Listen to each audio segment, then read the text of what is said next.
if true love and intimacy and our sexuality actually reveal the mystery of God and call us to the heights of heaven, if it is actual that love is so special and so amazing, and actually St. John of the Cross says we are judged on love, what do you think the enemy is going to attack?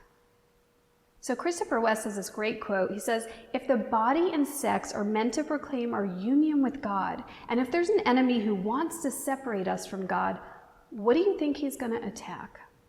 If we want to know what's most sacred in this world, all we need to do is look at what is most profaned. You see, St. JP2 says the opposite of love is not hate. The opposite of love is to use another for one's own selfish ends.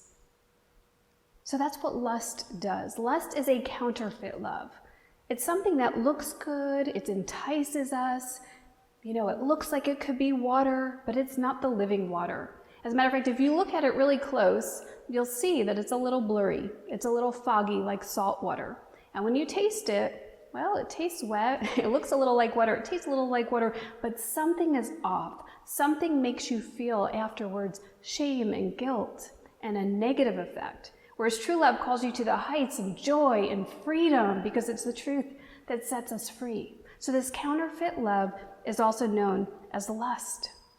You know, and the enemy, he fears a woman's beauty, so he's going to try to distort it. Because the whole world, men are drawn to a woman's beauty. Men are drawn because they're so visual to see beauty. And so when there's an apple hanging, that's not really an apple. And it's something that distracts and distorts something true, good, and beautiful. It could lead somebody down the wrong path. The enemy fears our bodies. He fears our beauty. He fears what would the world look like if we actually loved one another, if we are judged on love, if our calling is love, if love actually emulates God and God is in us and God is love. Where is the attack going to be? It's going to be on love. It's going to be on relationship. It's going to be on community. It's going to be on marriages. It's going to be trying to separate people and tear people apart because the ripple effect of love is huge. When we truly love one another, we truly sacrifice for one another the way that Jesus sacrificed for us, and we're called to be Christ-like. We're called to discipleship. When we do that, the ripple effect of that is so much greater than sin. So the enemy is actually afraid of you.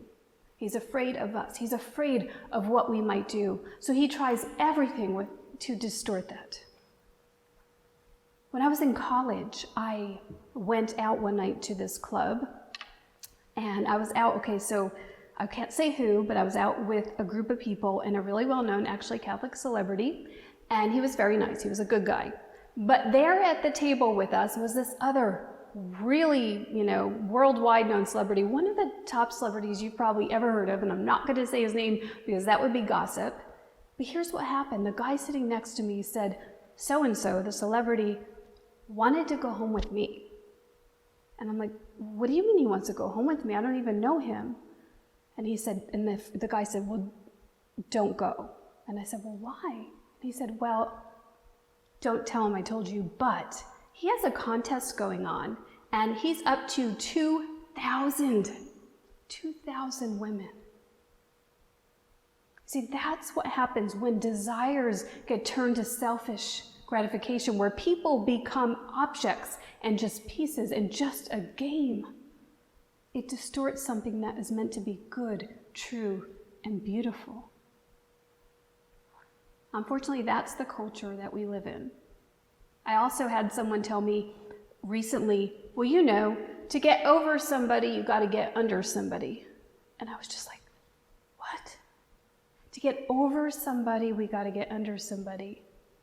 That's a lie. Yes, maybe in that moment, if you're with somebody else, it's going to take your mind off that other person in the moment, obviously. But afterwards, there's shame, there's guilt. And if you're really in love with someone else or your heart is yearning for someone else, it's never going to change that. We live in a culture that's distorting things, that's distorting truth. And the only way we're going to get over that is to just keep our eyes open, to say, you know what, wow, I didn't realize that. I hear these things all the time. It's just out there, but it's not true. And I'm called to more. I'm made for more.